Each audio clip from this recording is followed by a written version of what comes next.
وہ جد و جہد کرنے والوں میں ہے یا کہ وہ محض زبانی جمع خرچ کرنے والوں میں ہے؟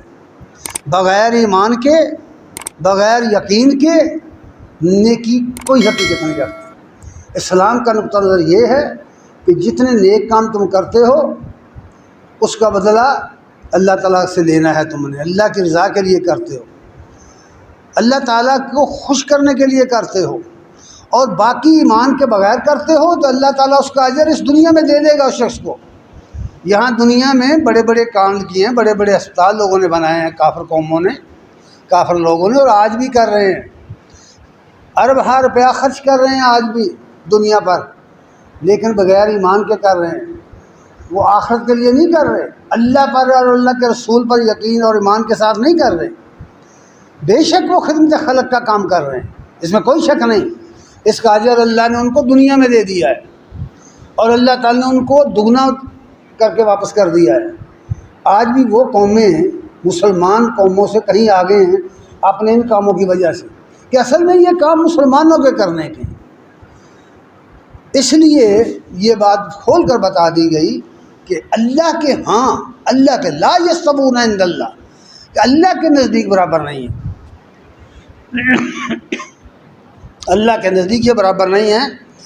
واللہ لا یہدی القوم الظالمین، اور یہ بات یاد رکھو کہ اللہ تعالیٰ شرک کرنے والوں کو، ظلم کرنے والوں کو سیدھی راہ نہیں دکھاتا، ان کی رہنمائی نہیں کرتا، انہیں توفیق نہیں دیتا۔ اللہ تعالیٰ کی طرف سے ہدایت حاصل کرنے کے لیے ان اصولوں کی پابندی لازمی ہے جو شریعت نے بیان کیے، جو قرآن و سنت میں بیان کیے گئے، ان کی پابندی لازمی ہے۔ اس حوالے سے پابندی کا حوالہ کرتے ہوئے فرمایا، ایک دین پر عمل کرنے کا طریقہ اجتماعی ہے اور ایک انفرادی۔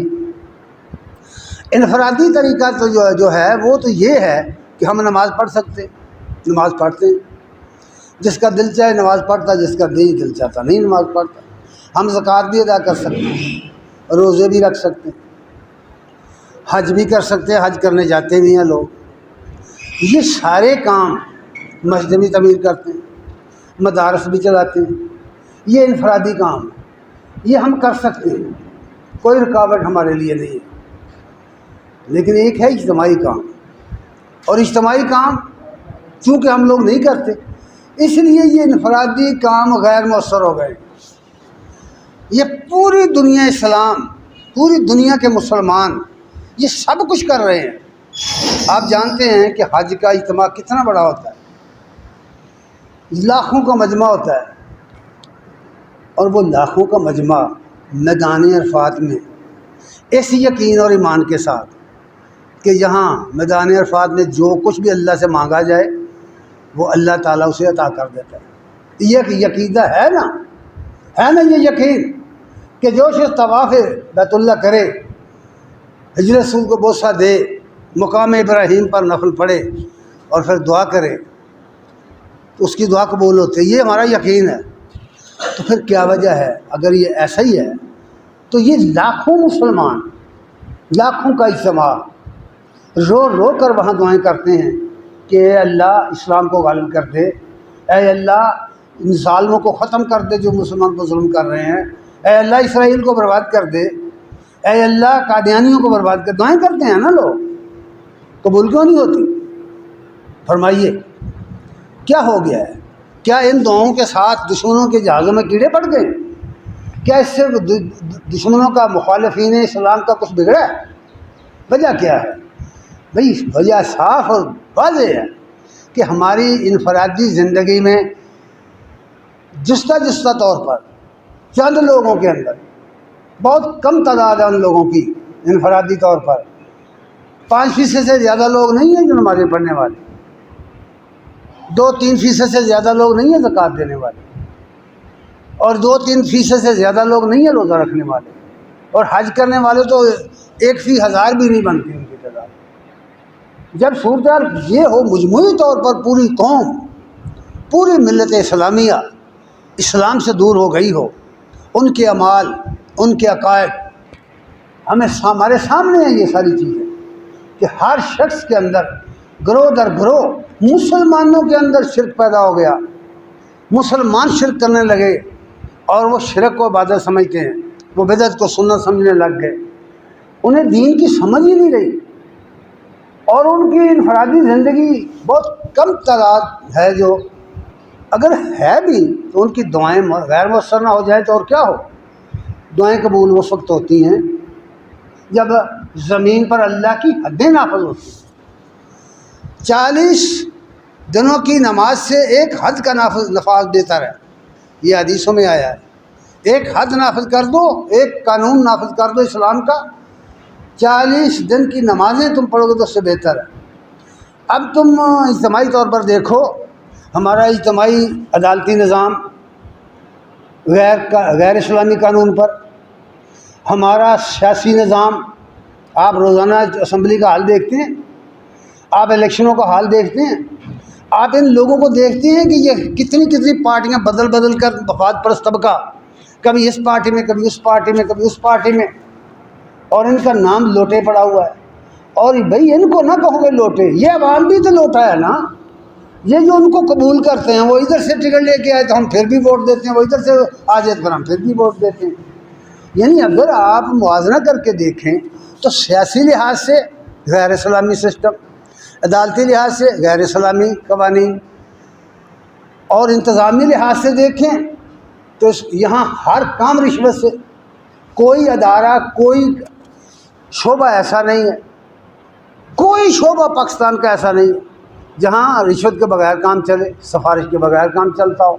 یہ آخر کیا ہے؟ یہ اجتماعی نظام جو ہے، اسی طرح ہمارا جو معاشی نظام ہے، اقتصادی نظام ہے، وہ اس سود پر مبنی ہے جس کے بارے میں قرآن نے صاف کہا کہ اگر تم نے اس سے باز نہیں آنا تو فَأَذَنُوا بِحَرْبٍ مِّنَ اللَّهِ وَرَسُولِهِ، تو پھر اللہ اور اس کے رسول کا تمہارے خلاف اعلان جنگ۔ اب جس کے خلاف اللہ اور اس کے رسول نے اعلان جنگ کا رکھا ہو، اس کی دعائیں قبول کیسے کرے؟ یہ ہے اصل خرابی۔ اس لیے نبی کریم صلی اللہ علیہ وسلم نے اپنی حدیث میں یہ بات بہت کھول کر بیان فرمائی۔ عبداللہ بن عمر بن عاص رضی اللہ تعالیٰ عنہما کہتے ہیں کہ رسول اللہ صلی اللہ علیہ وسلم نے فرمایا، لا یؤمن احدکم حتی یکون ہواہ تبعا لما جئت بہ۔ مشکات صفحہ نمبر 157 پر یہ حدیث موجود ہے، اور موطا امام مالک میں بھی ہے، اور سالن انہوں نے اس کو روایت کیا ہے۔ صحابی رسول کہتے ہیں کہ نبی صلی اللہ علیہ وسلم نے فرمایا، تم میں سے کوئی شخص مومن اس وقت تک مومن نہیں ہو سکتا، اس وقت تک مومن نہیں ہو سکتا، ایمان والا نہیں ہو سکتا، جب تک وہ اپنی خواہش کو، اپنی چاہت کو اس چیز کے تابع نہ کرے جو میں لے کر آیا ہوں۔ فرمائیے نبی صلی اللہ علیہ وسلم کیا لے کر آئے؟ اللہ کی کتاب لے کر آئے، اسلام کی تعلیم لے کر آئے، شریعت کا قانون لے کر آئے۔ اس قانون کو، اس قرآن کی بنیاد پر انہوں نے باقاعدہ ایک اسٹیٹ بنائی، ایک حکومت بنائی۔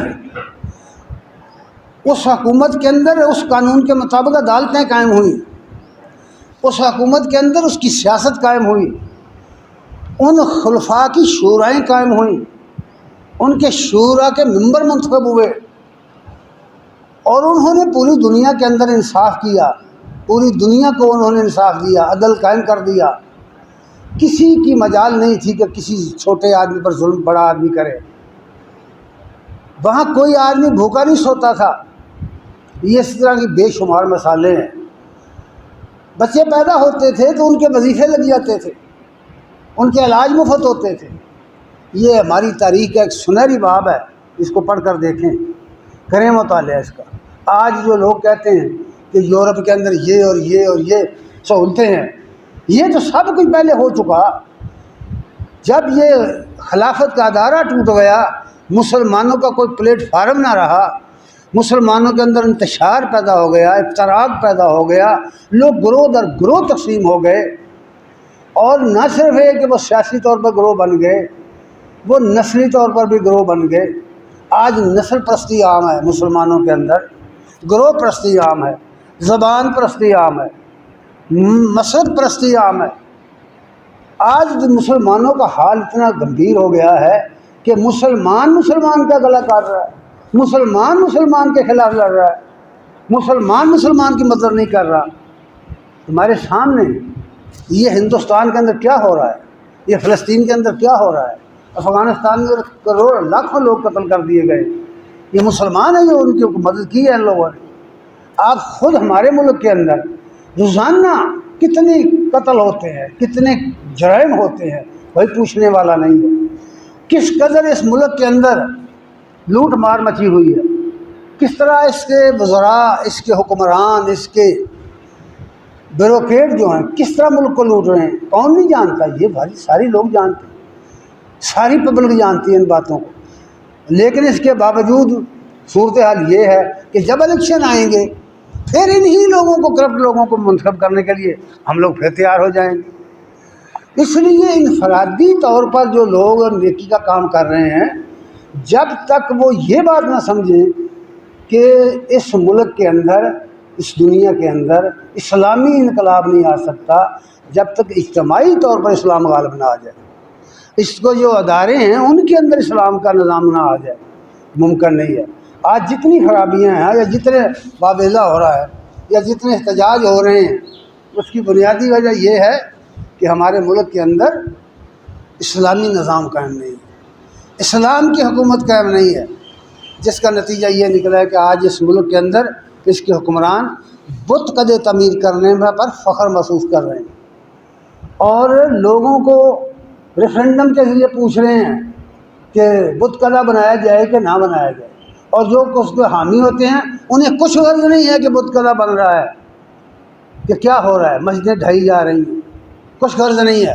وہ اپنی ضد میں کہتے ہیں کہ بت قدہ تعمیر ہونا چاہیے، اس لیے کہ انہیں پتہ ہی نہیں ہے کہ یہ کتنا بڑا گناہ ہے، یہ کتنا بڑا شرک ہے. اللہ کے نزدیک یہ کتنا بڑا گناہ ہے. اللہ تعالیٰ نے فرمایا کہ اللہ کے نزدیک یہ دونوں گروہ برابر نہیں ہیں، لا یستوون عند اللہ، نہیں ہے برابر یہ دونوں گروہ. تو حضرات گرامی قدر، اس وقت ملک کے اندر جو صورتحال ہے اس میں ہمارا مطالبہ یہ ہے کہ یہ سلسلہ بت قدے تعمیر کرنے کا بند کیا جائے اور مسلمانوں کو ان کی مساجد کو آزاد کیا جائے، ان کو نمازیں پڑھنے دی جائیں. کون نہیں جانتا کہ 5 مرلے کا پلاٹ تو دینے کے لیے آپ جامعہ حفصہ کو تیار نہیں ہوئے، چھوٹے چھوٹے بچوں کو قتل کر دیا، جامعہ حفصہ کے اندر حفظ کرنے والے بچوں کو، قرآن پڑھنے والے بچوں کو مار دیا گیا. آج تم اس ملک کے اندر، اس ملک کے اندر جس کا دارالحکومت، جس کا نام اسلام آباد رکھا گیا ہے، اسلام آباد اس کا نام رکھا گیا، اسلام آباد ہے، بڑا منتخب کر کے یہ نام رکھا گیا تھا جب اسلام آباد کی بنیاد رکھی گئی ہے. آج اس کے اندر بت خانے تعمیر کیے جا رہے ہیں، بت قدے بنائے جا رہے ہیں. یہ کسی طور پر ان لوگوں کو تو بہرحال قابل قبول نہیں ہے جن کا تھوڑا سا بھی دین کے ساتھ تعلق ہے، اللہ رسول کے ساتھ تعلق ہے، دین کی کوئی سمجھ ان کو ہے، وہ تو کسی قیمت پر اس کو قبول نہیں کریں گے. دعا ہے کہ اللہ تعالی ہمارے حکمرانوں کو ہدایت عطا فرمائے اور ہمیں بھی دین کو سمجھنے کی توفیق عطا فرمائے. وآخر دعوانا الحمدللہ رب العالمین.